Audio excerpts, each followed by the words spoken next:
Hello, this is your host, Todd Lewis, of the Praise of Fly podcast. I'm here again, joined by my friend Derrick Jensen. It's a pleasure to have you today, Derrick. It's great to be on here. It's always great to talk with you.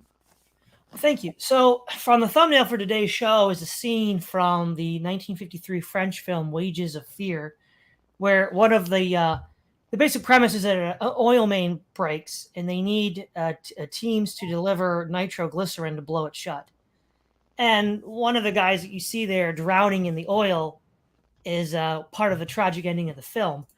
But what I think that's such an illustrative picture is we're all sort of drowning in oil, not just in the sense that the civilization we live in is built upon oil, but oil has been synthesized into all sorts of products that effectively surround us that we don't even realize are oil. And so in many ways, we are like that man in the film drowning in oil, and we just don't even know it. So the first thing I want to hit on is the ways in which through either chemicals, oil directly synthesized into other products, or chemicals or other products that we either consume or wear or use that have all sorts of long-term negative health consequences that really prior to even 1900 nobody used. So let's start with food. The biggest problem with food right now is what are called polyunsaturated fats, which come from seed oils, things like cottonseed, rapeseed. I think also peanut oil has been synthesized. There's all sorts of seed oils that have been synthesized into this. Beginning in 1911 with Crisco, which was a Procter & Gamble product, they created using cottonseed oil, which, that's a byproduct of extracting cotton from the seeds, which basically is just going to be thrown away otherwise. And they turned it into a substitute for butter or for lard or for beef tallow, which when you actually think about this is kind of crazy because for all of human history, humans ate these animal products, which are called saturated fats. And they also consumed some monounsaturated fats like olive oil. But we never really consumed polyunsaturated fats except in some small doses. Some fish have high levels of polyunsaturated fats. But if found in nature, there's natural enzymes that are there with the fish that counteract the negative consequences. Whereas here, we're getting a straight dose of this. Now, why might you do that? Well, it's cheaper, so you can cut the quality of the food and make the food cheaper to produce. And what ends up happening, specifically beginning in the 80s, all fast food restaurants, except for a handful, were more or less required to shift from beef tallow to polyunsaturated fats. And what that means is all of this stuff is in the food. The food is cooked in it. Almost any food you get in the store is going to have, you look at the label, all of these things, some version of that. And prior to 1911, humans never ate this. So I have a quick story about this, which is I love putting food wastes outside and watching how quickly they are eaten by somebody. Most things will disappear overnight at the latest. And when I first moved here, one of the things that I did was somehow or another, I ended up with a container of Crisco and put it outside. Nobody touched it. It was there for weeks until I finally just picked it back up and threw it in the trash. Insects wouldn't eat it. Slugs wouldn't eat it. Bacteria wasn't growing, or mold wasn't growing. No visible mold, or I don't know about bacteria, but it wasn't decaying. It was just sitting there. And I had not actually thought much about any of that particular issue until that moment. It was like, again, anything else I put outside, cardboard gets eaten by fungus, but nobody touched the Crisco, or nobody touched the whatever it was. It's so nobody eats it. And the other thing to go related to that is prior to 1944, the American Heart Association was a relatively little-known, unimportant group of doctors. In 1944, they get a multi-million-dollar donation from, wait for it, Procter & Gamble. And then they tell you that you should eat polyunsaturated fats because it's good for your heart. And don't eat saturated fats, which humans have been eating for all of our existence on this planet. It's insane. And yet somehow that's poisonous and we can't eat it now. And so the idea of cutting food as a war measure, like in World War II, most people agreed to because they believed it was for a greater good. But the food has been cut without our knowledge or consent with something that's basically poisonous. It can also spontaneously combust. So people who basically use fryers at restaurants, they have trucks that come in, take all their dirty uniforms and then wash them. Well, there are instances where sometimes that spontaneously combusts in the truck. It's ridiculous. And this is one of the major negative long-term consequences of this is cognitive decline. It leads to mental deterioration. And of course, it's consumed consistently, right? If you have this a little bit, it may be good for you, but it won't lead to, serious negative effects. But if you consume it for decade after decade after decade, and so what they do is there's this little trick where once they get you normalized to a certain level of flavor and calories, they then add a little bit more. See if you notice. If you don't notice, that becomes the new threshold. And that's even more cut. And then they add a little bit more. Then there's this creep where they keep cutting the food so that it's less and less what's on the label, it's less and less the piece of cake you bought and more the synthetic monstrosity.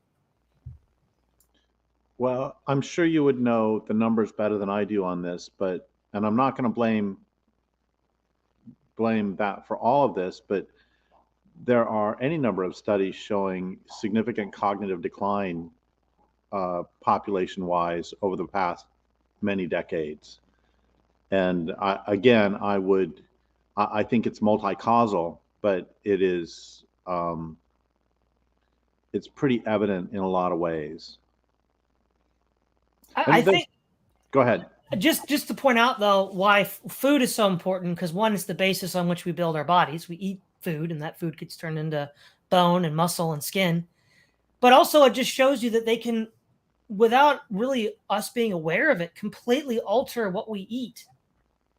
And we just don't even know it's happening until long after the fact. Well, and another part of this and this doesn't have to do with the polyunsaturated fats, but it does have to do with it doesn't have to do with fats at all, but it has to do with chemicals in our food, is that it kind of cracks me up when people get excited about the organic food movement. And it's like, isn't that just a great sign of political progress? It's like, prior to 80 years ago, there was no organic food movement because all the food was organic. I mean, something I used to say in my talks all the time is, who is the idiot who came up with the idea of putting poison on our own food? It's just one of the most remarkably stupid things that humans have ever done.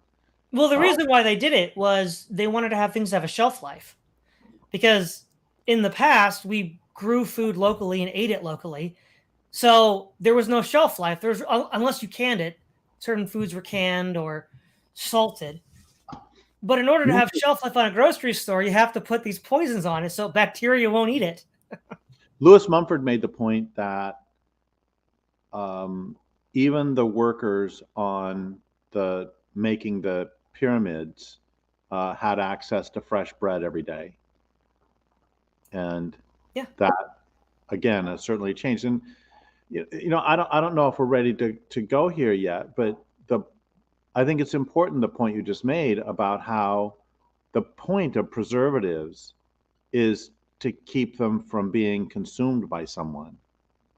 And that's certainly convenient, but it's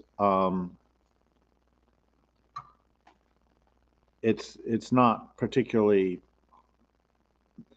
It's pretty obviously counter nutritional. Right. And, as far as also nutrition wise, because of the overuse of pesticides and continuous farming, for example, a lot of the mineral content of cruciferous vegetables is down 90%, iron, zinc, and other minerals, which is crazy when you think about that. Well, isn't that the point of eating, to get the nutrition? Yes. And I just saw this article a couple of days ago about how, because of decreased nutrition in various grasses, some types of grasshoppers are that is a cause of decline in those grasshoppers. And grasshoppers are frankly pretty forgiving. It's just it's extraordinary to me how we claim to be, the smartest species who has ever existed, and yet we perform open air experiments on things that have quite possibly quite possibly have terrible consequences for the planet and for ourselves. An open air experiment seems like just a terrible idea. I don't know if I told you this before, but I basically became an environmentalist because when I was a kid, because I'm fundamentally conservative. And what I mean by that is that I just think it's a terrible idea to yes, I am very biocentric. I believe salmon have the right to exist for themselves, but I think it's really stupid to wipe out some creature you might want to eat tomorrow.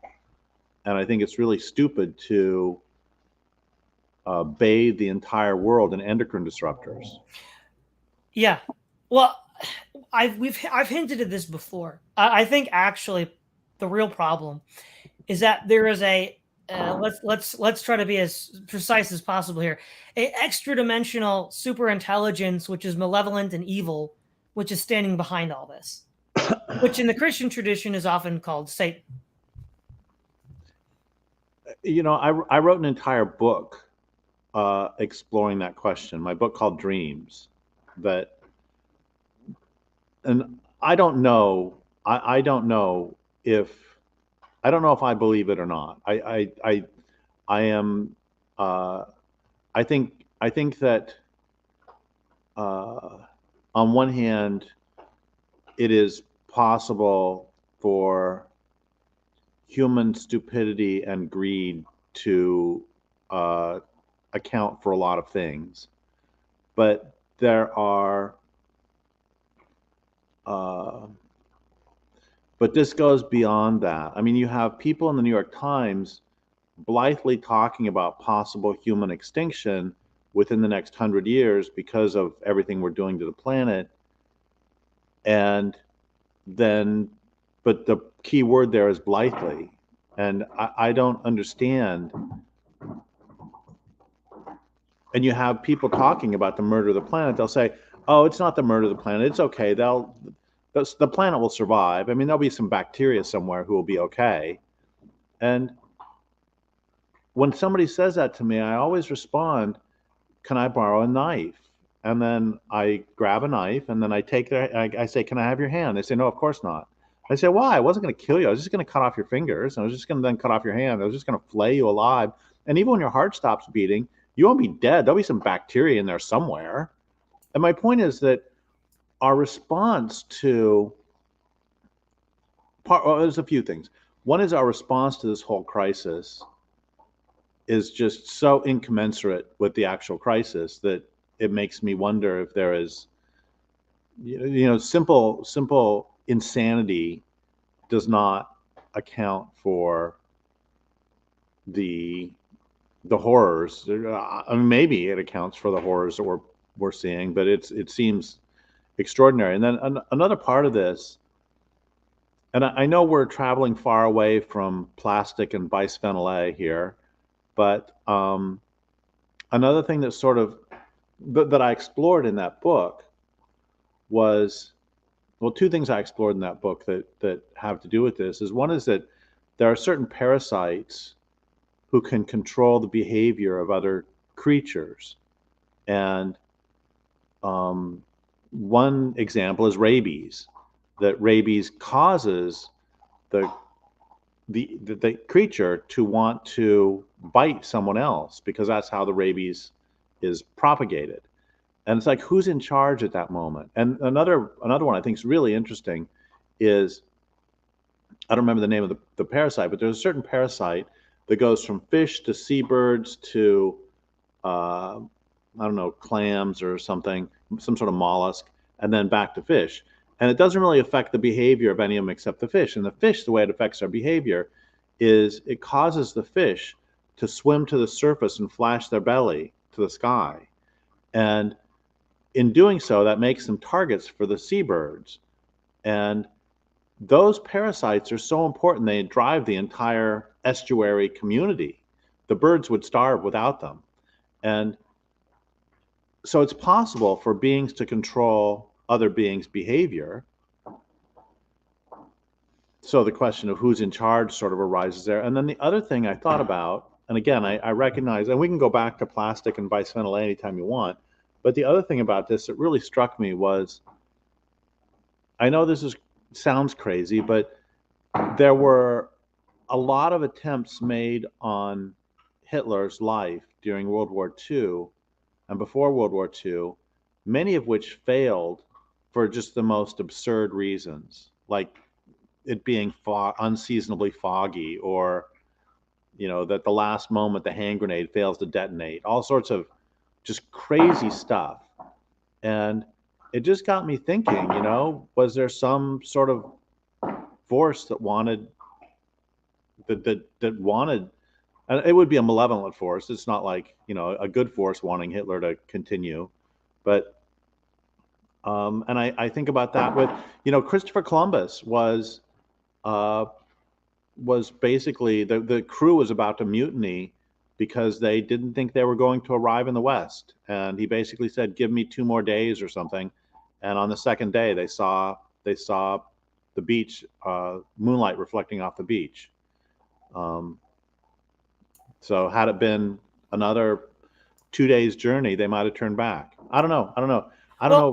Go ahead. Well, yeah, we will get back to the oil in a moment, but this is kind of, I think there has to be a super intelligence, because one, these plans are too subtle by a half. I mean, there's certainly a pattern that has been guiding this for the last 100 years, and there's no way that a single man or cabal of men could have done this. It's too complicated, it's too sophisticated, and only 100, 150 years down the road can we see these interconnecting patterns, which makes me think that there's some higher force. But you brought up an interesting point too about the parasites.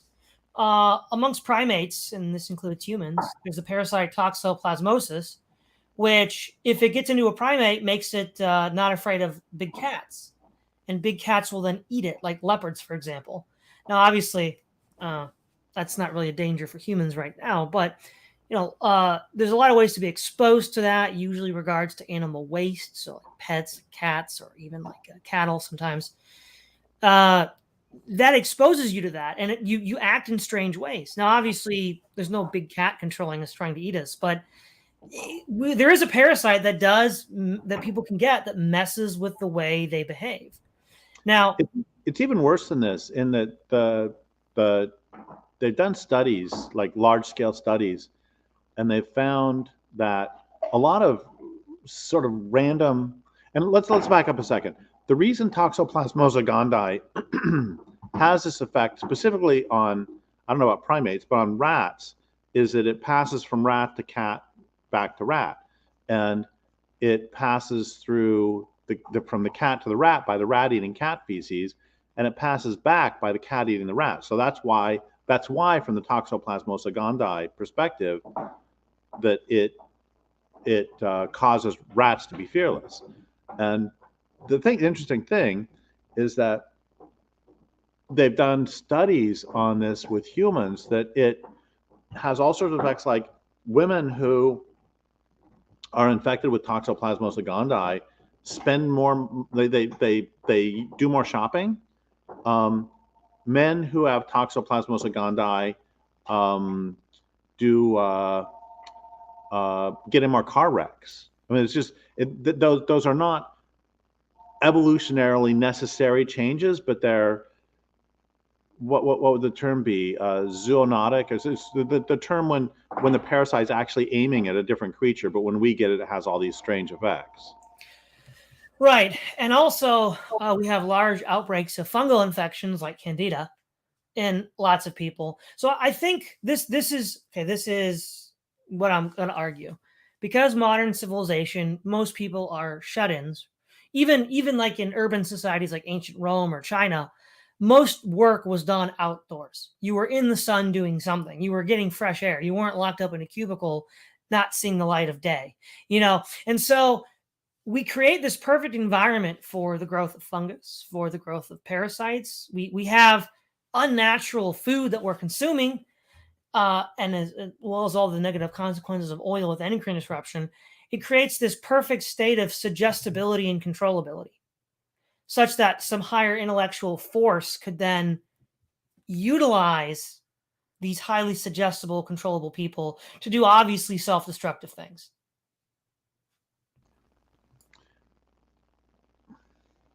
Yeah, it's. I mean, I go back and forth. I mean, this is something that I've thought about for decades, and I don't have any uh, conviction myself on whether this is, the whether there is any intentionality. I think that collectively traumatized people can do some quite atrocious things. And I think that we can make an argument for the rise of Nazi Germany, for example, having to do with sociological. We can make purely sociological arguments for the rise of Nazi Germany. And I think we can make purely sociological arguments for a lot of terrible things that happen, which again does not mean that I'm unwilling to. I mean, I wrote a whole book about this. That I don't know. I try to keep an open mind on. And here's the thing: is I've written more than 25 books about how destructive this culture is, and I still don't have a clue how to actually describe it. And one more thing I want to mention is Jack Forbes wrote a really interesting book called Columbus and Other Cannibals about how he thinks that the problem is a spiritual illness with a physical vector. So you can have an illness that causes you to have to consume the souls of others.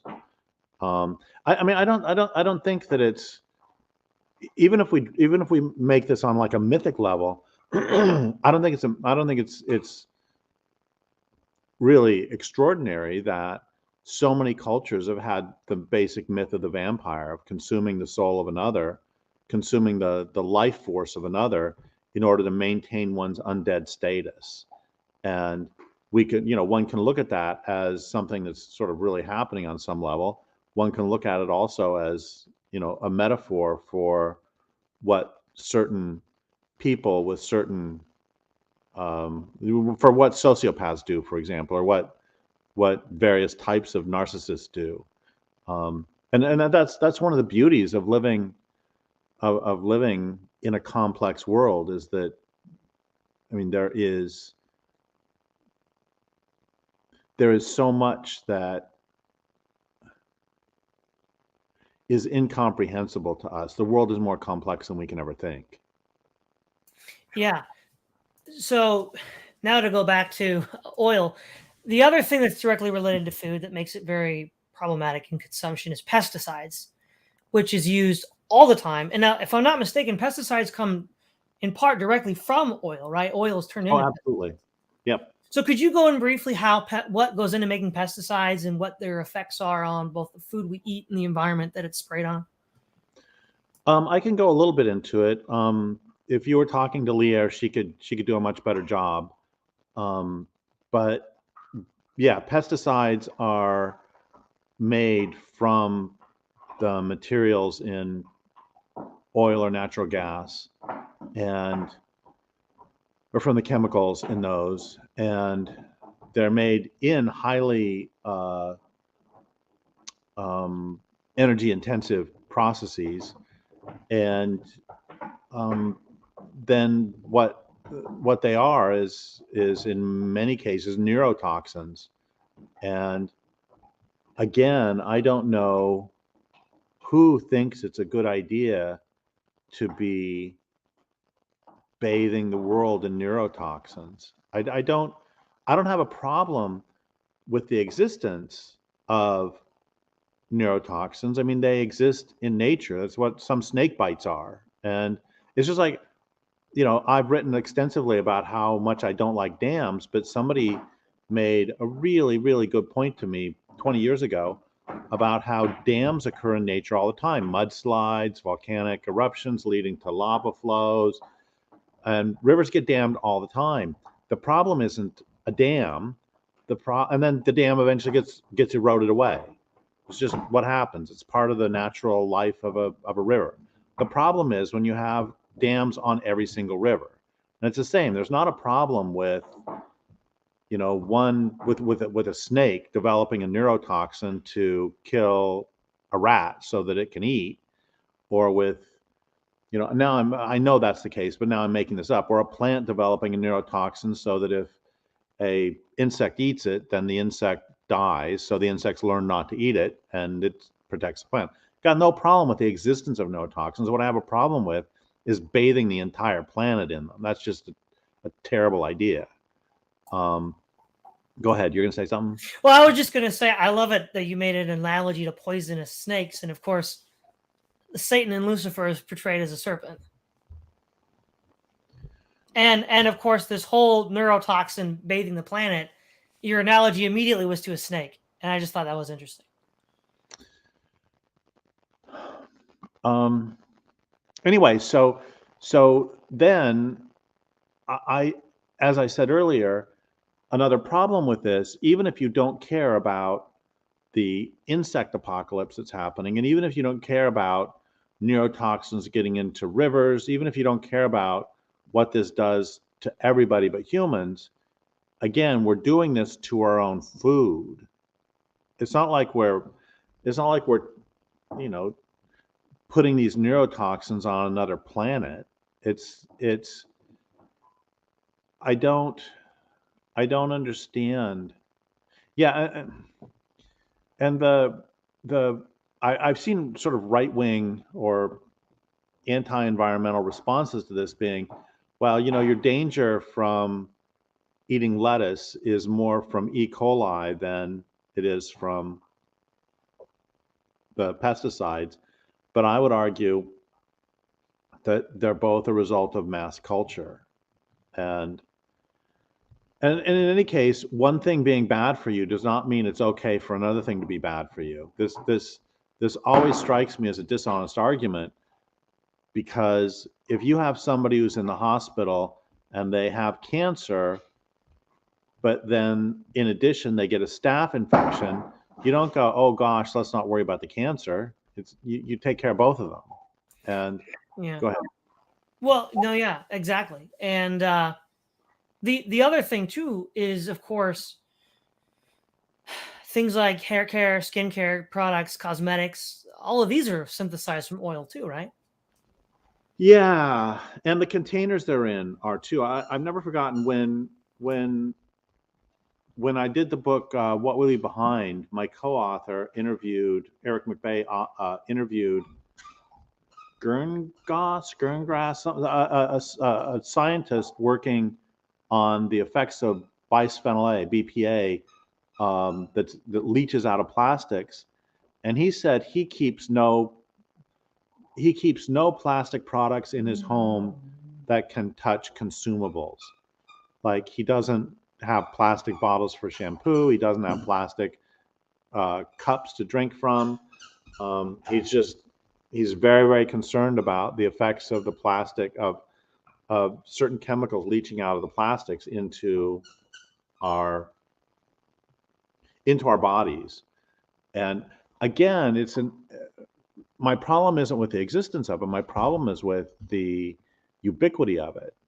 And you said before that you started this by saying you wanted to talk about the effects of plastics on us, and the how we're surrounded by the oil industry, even excluding things that were made only by the energy that oil provides. It's like these computers are made of plastics. Um, this book has a glossy cover, so that's plastics. The the stain covering this was probably, maybe not, but probably has some plastics in it. The fabrics we're wearing probably have plastics in them. The glasses certainly have plastics in them. It's everywhere. And this is another thing, that another sideline, but when people talk about how the end of the age of oil is here, I mean, that's nonsense on an energy level. And it's also nonsense. Where do you think all the plastics are going to come from? Oh, I want to talk about for a moment the the origin of plastics and the phoniness of the general concern people have for plastic waste in the ocean or anywhere. And that's the reason plastics were invented, was because they were looking for something that didn't decay. They wanted a material that is uh, plastic in terms of it's malleable and also and formable, and also uh, is not doesn't break down in nature. And what that means is nobody eats it. And because you wouldn't want to have a steering wheel in your car that just decays and crumbles and falls apart in your hands. And one of the ways, I mean, that's why it was invented. And again, it was invented specifically because it doesn't decay, and what it doesn't, and what not decaying means is nobody eats it. And think what would happen though if nature developed a fungus or a microbe or an insect or somebody who ate plastics really quickly. Like, you could eat all the trash. Like I have a mealworm colony upstairs. I've had it for 10, 12 years now, because mealworms eat styrofoam. So I feed them styrofoam, and they slowly eat it. So some creatures can digest it, but it's really slow. But if it happened quickly, think how quickly resources would be assembled to try to make a new plastic, because my God, we only want the bad plastic to go away, not the good plastic. We don't want for our computers to suddenly start decaying. That would be a disaster. And so their concern about this is bogus, because again, if nature were to develop a means, or when nature does develop a means to consume it, if industrial society is still around at that point, they'll make another one. They'll just try to make another one because it's so darn convenient. And well, yeah, they would try. They would try, and they can win for a little while. But any food supply like this, eventually somebody's gonna evolve to eat it. But anyway, back to the original point. Yes, I think wrapping food in plastic is a terrible idea. I think that buying bottled water bottled in plastic is a terrible idea. I think I don't. The problem is it's so convenient and it's so cheap. And I sometimes think, I know this is again off topic, but I sometimes think that humans living 100 years from now, if any are still alive, I don't know whether they will be mad at us for toxifying the entire environment with plastic, or if they will say, you had waterproof, lightweight containers and you threw them away. What were you thinking? You made disposable waterproof, because a waterproof container for someone 500 years ago was a big deal. Yeah, it was. To get anything waterproof, it was usually some sort of leather with some sort of natural oil put in, which plugged up all the pores and made it impervious. And those were really expensive. Yep. Either that or it was a pot, which was also really expensive and heavy. Yeah, that too. The but what about the actual products themselves, like skincare and like toothpaste and cosmetics? They're also made with all sorts of artificial chemicals, right?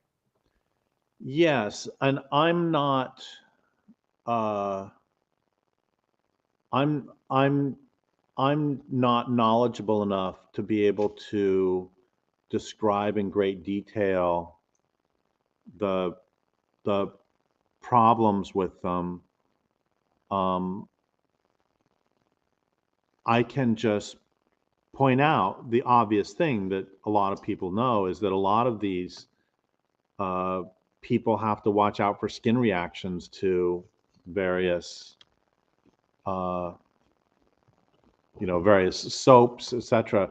And it's not the actual soap, it's not the fat that's doing this, the rendered fat. It's the various chemicals that have been put in for scents or for.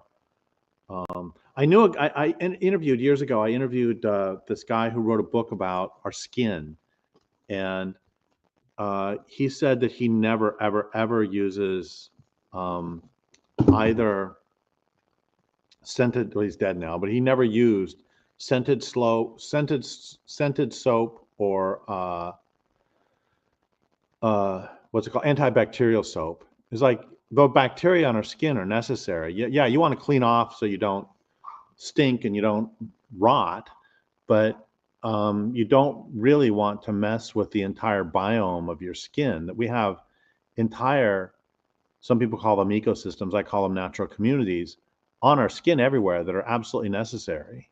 And so he would never ever ever use antibacterial soap. Yeah.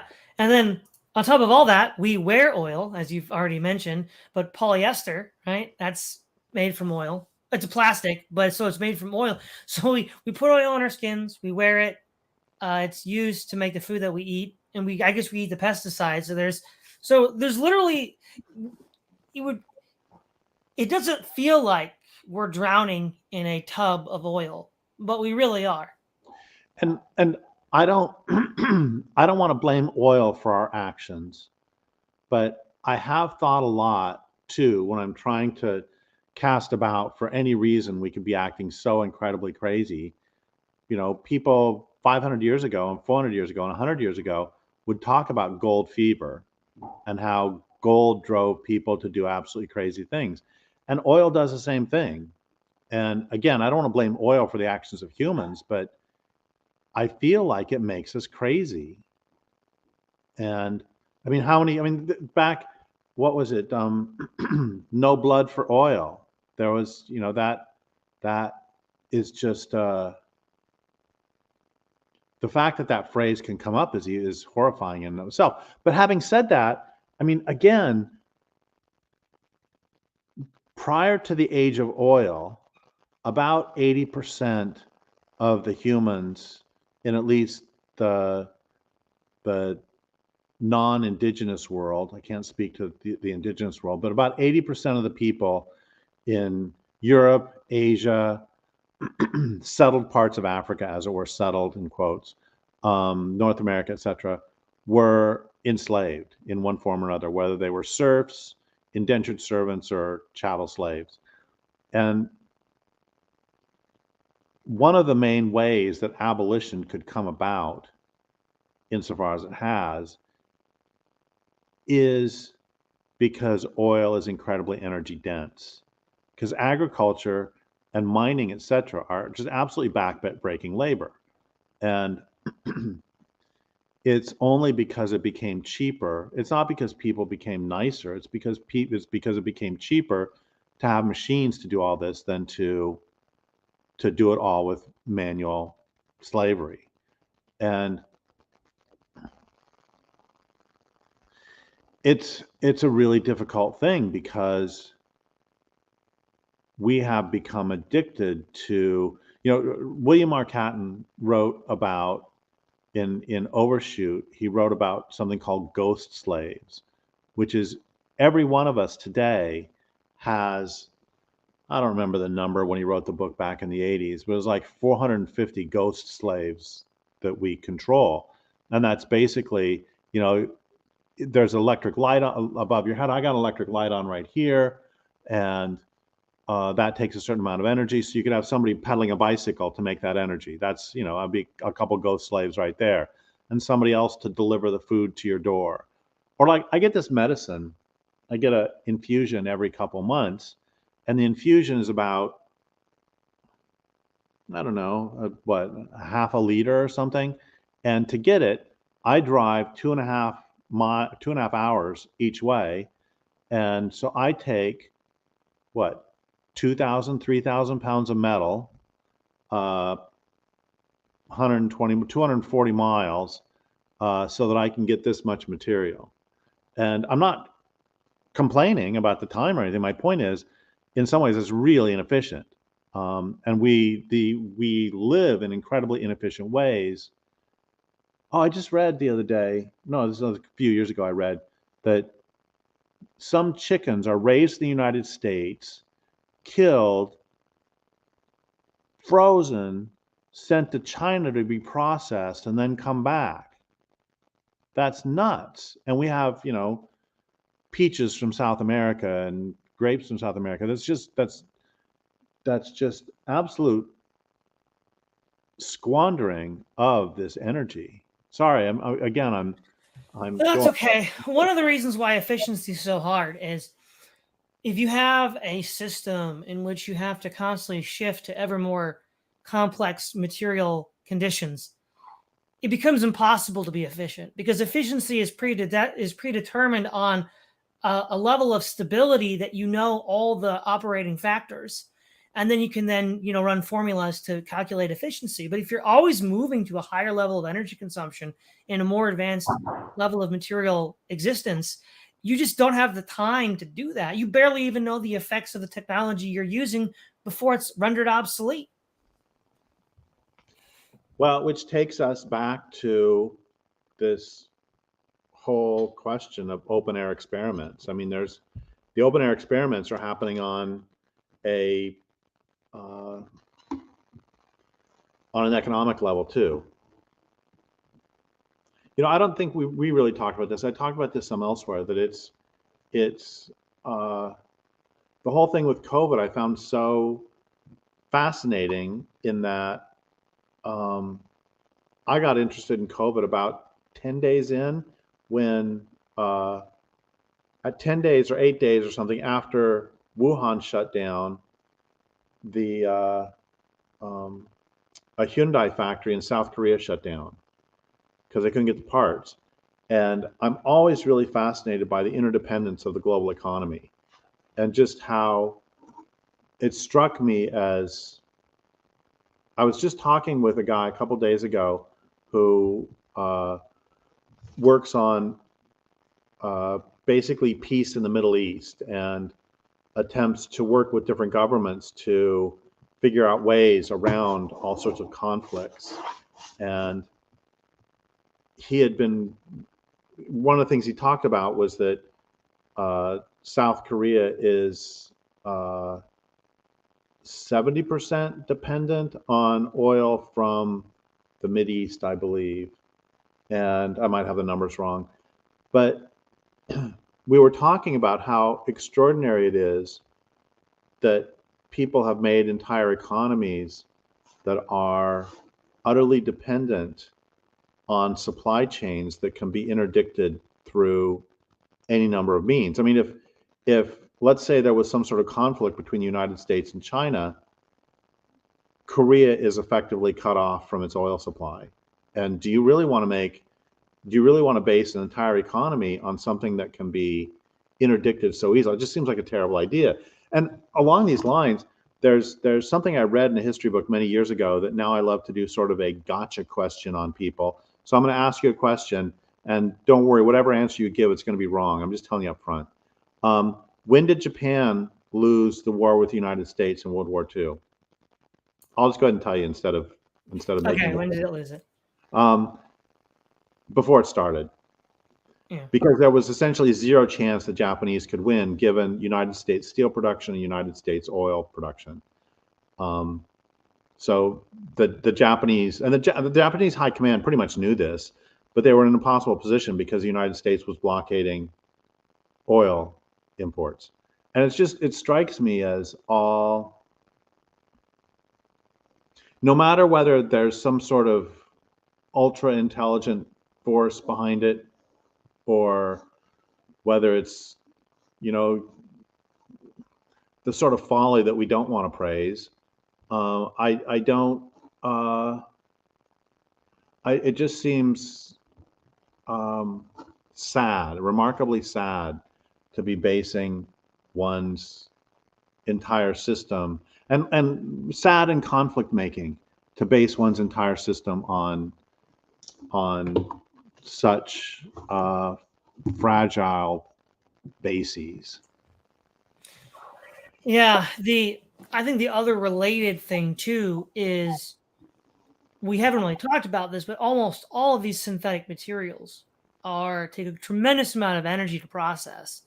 If you look at how seed oils are made, it's like watching some sort of like waste treatment plant. It's ridiculous, but all sorts of other things like rubber, as well. And what ended up happening is, people can get co-opted into defending this system while thinking they're fighting it. So something you're very familiar with is, the vegan movement. And I've talked to Leah Keith before about this as well with her experience with veganism. But the idea is that, well, we're not going to be cruel to animals, so we're just going to eat these like plant-based products. But all these plant-based products are the result of these horribly destructive processes. And frankly, the products themselves are kind of poisonous. They won't kill you outright. It's not like taking, rattlesnake venom straight, but it'll keep you in this like sick, weakened, crippled state. And they think that they're actually fighting whatever this thing is, when they're actually just wholly embracing it. Yeah, I agree. And there's another thing I want to bring in here, having to do with our diets and all of these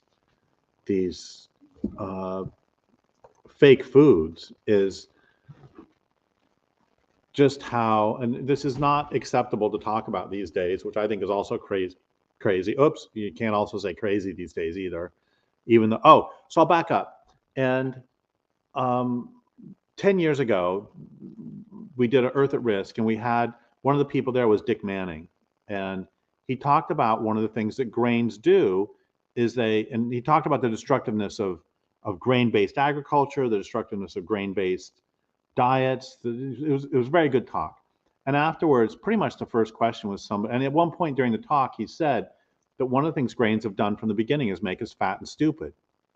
And one of the people in the audience got really mad because he used the word fat. And his response was all great. As he just said, fat is actually the word. It's the correct word.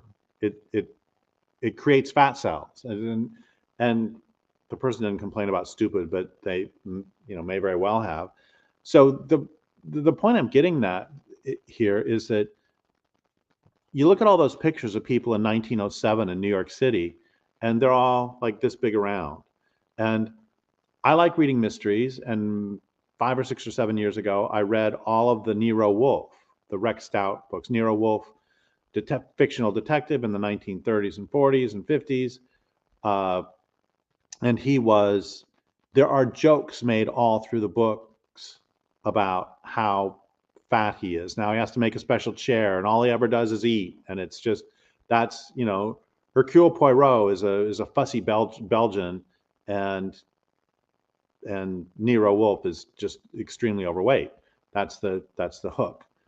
And at one point, they said how much he weighs, and it's like, he's barely above average now. It's like, this is just an epidemic of this diet that we have been on for the last 50 years. And I include myself, has just, I read something the other day that George Washington was considered husky. So he was considered a big guy, not just tall, but big.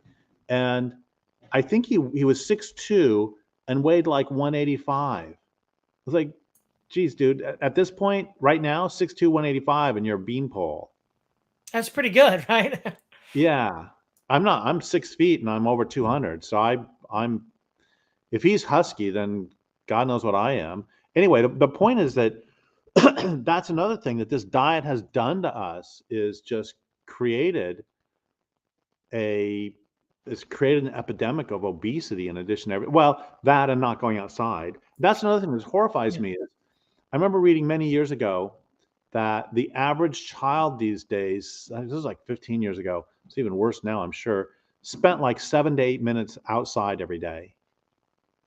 And I don't even know what to do with that. You know, it's Yeah, oh, because the skin needs, well, you see, the skin needs vitamin D, and you get vitamin D by being outside. So if you keep people shut up inside, they develop poor skin. okay. I want to go back to this uh, and I wonder this myself, and in dreams I wonder this too. I want to go back to this malevolent force thing. That so let's pretend for a moment. Let's go with the idea that there is some hyper intelligent malevolent force. What does it want? Why Yeah. why is it doing this? Well, okay, so one is destruction sort of for its own sake, because it's because of the nature of the spirit. So like when Saddam Hussein was losing the Gulf War, right? What did he do? He set all the oil wells on fire. Well, right. He knew he'd lost, right? But it was just kind of like senseless destruction in order to impede the coalition forces. And since they were fighting for oil, he's like, well, fine, you can't have it either. It's that sort of mentality.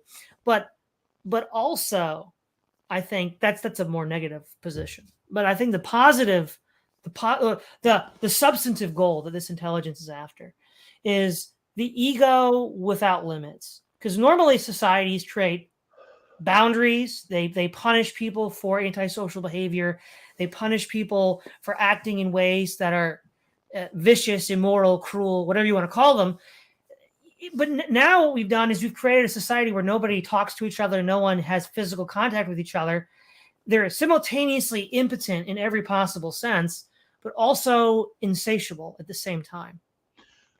So I completely agree with the sort of on the ground analysis, and agree that is the end point of society. And again, I'm not dismissing your sort of higher cause here, or higher, I'm not dismissing that at all. Again, this is something I've struggled with for decades, because it is absolutely, the whole thing is absolutely so crazy. I think again, other analysis that I have done that leads that same conclusion has to do with an entire society that is so completely traumatized, and by which I don't mean they're victims, because oftentimes having been traumatized in the first place is how you get perpetrators. And it's really interesting. Chris Hedges and I have had some interesting discussions about pacifism, and we both have experienced trauma, him through war and me through child abuse. And we have come to complementary realizations through it. And the realization he came through is that trauma devastates people. And so he has become very much against war because of its effects on everybody involved. And you can't disagree with that. I mean, that makes perfect sense. What I've taken, one of the primary lessons I've taken, is the insatiability of perpetrators. It's like R.D. Laing says, how do you plug a void plugging a void? And when they have an existential hole and they're using the violation of others' boundaries in order to attempt to fill that hole, it's never going to get plugged, because they're plugging it using inappropriate means, and they become addicted to or enslaved to those acts of violation. And so the thing I find really fascinating about this part of our discussion is that, and with the discussion that I have in my own head all the time, is do we have an external force on this, or do we simply have profound dissociation that people are attempting to fill with oil in this case? Well, and I obviously don't have an answer, and neither one of us will have an answer during this lifetime, probably. I mean, I think you could argue that there are inadequacies in humans that are being exploited by this super intelligence. I think another thing you could argue that is a substantive goal that it's striving for is what would humanity turn into if completely disassociated from anything real and organic? Look around. Yeah, I know, but that's we don't. But say 200 years ago, nobody knew what that would look like, right? It's almost like a perverse science experiment. Like, what would that look like if we did that? And then you have to ask yourself, well, how do we create a world where that actually happens?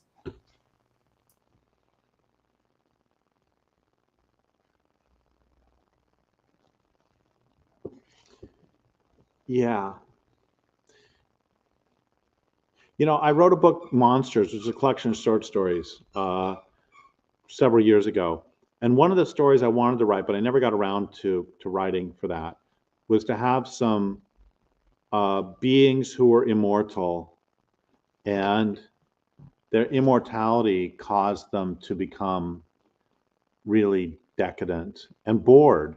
And so to do all sorts of experiments like these, and to frankly end up really depraved because they, they tried the normal things for it was just a society of spectacle, except it was over, and all the vampire stories are this way too, that the vampires, it's like, oh, I'm so tired of being alive. I've been alive for 3,000 years and I'm just bored out of my skull. And, um, and well, the thing that's interesting to me is you say something for a minute because there's somebody outside and the dog's barking. Sure. So yeah, well, Derrick takes care of that. Yeah, so I think just to sort of reframe all this is within the study of ufology, you have J. Allen Hynek, who was a part of Project Blue Book, and you have Jacques Vallée, who was a French, I think, computer scientist who was a colleague of his, started investigating a lot of these sightings that happened after the 50s. And they argued that these have similar patterns of experience and abduction that you find in folklore with, like, in ancient times, the gods, in medieval times, like, gnomes, elves, dwarves, things like that.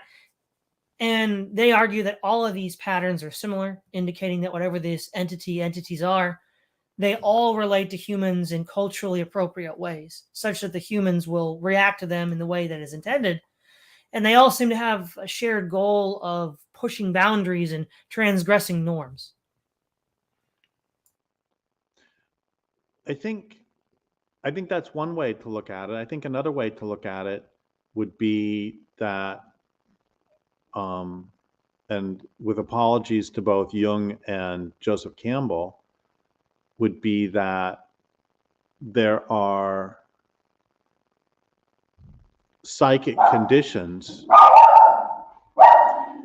You finish my sentence. You know what I'm going to say. I actually don't.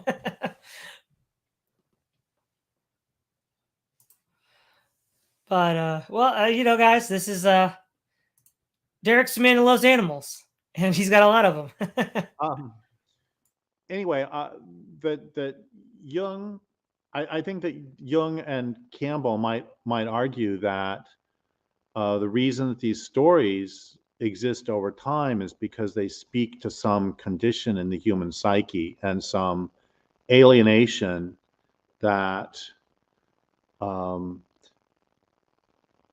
they I believe would read them metaphorically and as stories. So I had a student at the prison when I taught who was in for who would all of the stories that he wrote. I taught creative writing, and all the stories this guy wrote were all the same about how it would be about how this child was abducted and sexually abused, and beads of sweat would be bursting out of his forehead as he would write them, as he would read them in class. And then afterwards, beforehand, he would always say, "This is fiction." And afterwards, he'd say, "That was fiction. Nothing like that ever happened to me." And I learned one day why he was in prison. And he was in prison for a woman was abducted, and he didn't abduct her, but somebody else abducted, and then he came over and they sexually assaulted her, but it wasn't sort of a standard rape. It was, they basically played doctor on her, like 5-year-olds, and except it was highly abusive. I'm not saying it wasn't traumatizing for her. Of course it was. She was violated, but they would, it the and then after they did this for a while, they she said, I want to go home and clean up. So can I go home and take a shower? And they said, sure, you can go home and take a shower as long as A, you don't call the cops, and B, you come back so we can continue to play this game. And she left. And then, of course, she called the cops. Of course, she didn't go back. And he got arrested. And when I read about this, or when I learned about this, I talked to a friend of mine who's a psychologist and said, I don't understand, there are many rapes I don't understand, but this just is like even more bizarre. And she said, Derrick, if he, first off, was there any other indication he'd ever been abused? And I said, well, yeah, I told her about the stories. And then she said, well, what would you say if you saw a 5-year-old or a 4-year-old behaving like he did? I'd say, well, they were telling the trauma story. She said, well, that's it. And and again, I want to be clear, the guy deserves to be in prison. But the point I'm making is that his behavior was telling the story there.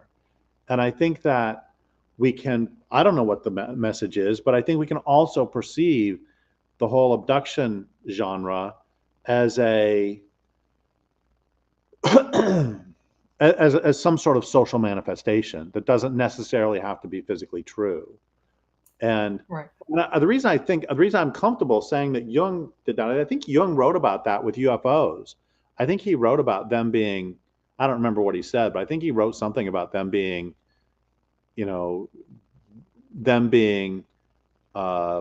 manifesting something or another having to do with our psyches. And so that's, and for me, in some ways, that's the core of a lot of this question. Again, I'm not disagreeing that there isn't some sort of power pushing this, and I'm not agreeing either. I have a very much an open mind on the whole thing, because we're killing the planet. It's extraordinary to me that if you want to go with a traumatic cause, then it's like, wow, this is we're really embedded in, and we're really wedded to this story. If we're willing to poison ourselves and everything else, also In the form of liberation, right? The whole way this is sold to us is that it's liberation. But liberation from what? Boundaries. Yeah, I'll come. Well, you and I should do a talk sometime, a whole conversation about this, because I think that that's absolutely central. That the whole violation imperative, or maybe you, me, and Lier, the whole violation imperative is I think central to everything wrong with everything that's going wrong. That's why we have to bomb asteroids. That's why we got to bomb the moon. That's why we have to probe the deepest folds of the ocean, to boldly go where no man has gone before. Nothing can have a boundary. Nothing is allowed to stand in front of us, because we have to. Have you ever read, by the way? Sorry, I'll make this quick. Have you ever read The Arrogance of Humanism? No. Really good book. It's by David Ehrenfeld. He's an Orthodox Jew.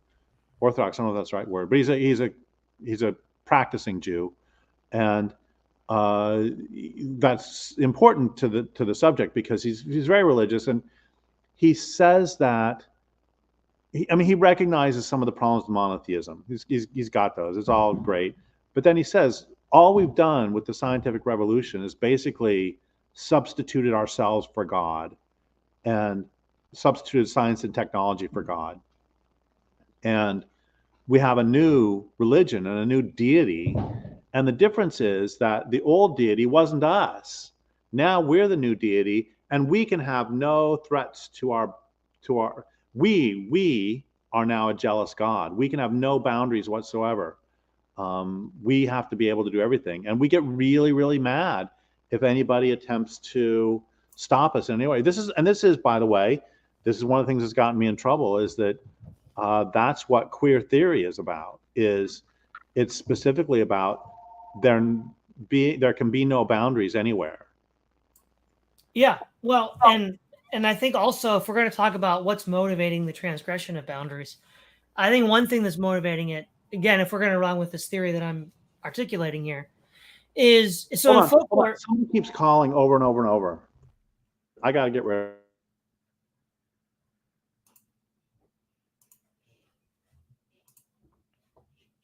Let's see here, Minoan. While we're waiting for Derrick to get back, let's look at the chat.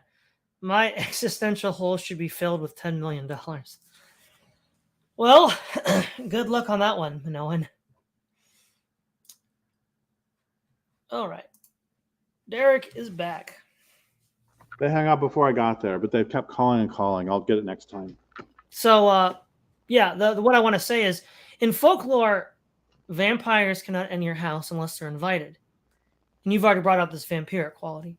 I think in a lot of regards, within like the Abrahamic tradition, demons are a lot like that too. Why isn't everybody just demon possessed who doesn't follow the true religion? Well, because you have to invite them in. It's, and that's why we see with like occult practices, you have to literally go out of your way to get these entities to come to you in a way that's manifested in a way that you can appreciate. But what if through endorsing this idea that we're God, and going back to, so the Garden of Eden where Satan says you will be gods, and then you start following a path that you believe will liberate you to godhood. But what you're really doing is you're voluntarily acquiescing to this broader plan that they are unveiling, but you do so because you believe you're going to be liberated. And what they hope to do is break down the barriers between the realm they inhabit and the one we do, so that there can be an immediate connection, and they can reveal themselves to humanity in a way that would have been impossible before. I'm with you to the last sentence or two. I don't understand. So they can reveal themselves to you. Well, so right, there's something that's preventing them normally from, invading your house like a vampire or possessing you like a demoniac. But what they can do is they're trying to create something like that, but on a mass scale. Yeah, I think that my hesitations are coming down to the same thing every time, which is the, and I don't know the answer, but is this a telling of a literal story, or is this, of a physical story, or is this a metaphor for psychological processes? Well, couldn't it be both? It certainly could. It certainly could. Because I don't want to discount psychological explanations, but I don't know if I consider them necessarily a argument against. Because somebody, for example, could have actually had trauma in war, and then that has a psychological effect. And somebody could just have a psychological problem, which is very similar to someone who has trauma in war, but that's not an argument against, say, the fact that trauma in war can lead to a very similar reaction. Right. And yeah, and I'm thinking about sociopaths too, and that sociopaths can come about in at least 3 different ways. There's probably more. One of them is some people are simply born that way, and some people it happens through severe abuse, and then some people it happens through bonks on the head. That they can be perfectly normal and they get a certain sort of traumatic brain injury. And I believe Jeffrey Dahmer, his father, said that he was fairly normal until he had some sort of, I don't remember if it was a high fever or a fall that led to a head injury. And that's yeah, I don't know. It's a fascinating question of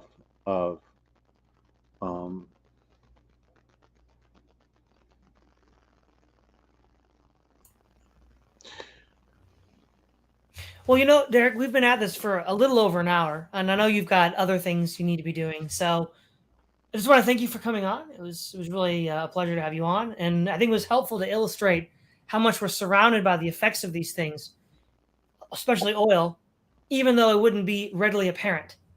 And I think it wouldn't be a conversation between the two of us if we didn't reference either the Lord of the Rings or Narnia. So I will do the Lord of the Rings reference. You can do the Narnia reference.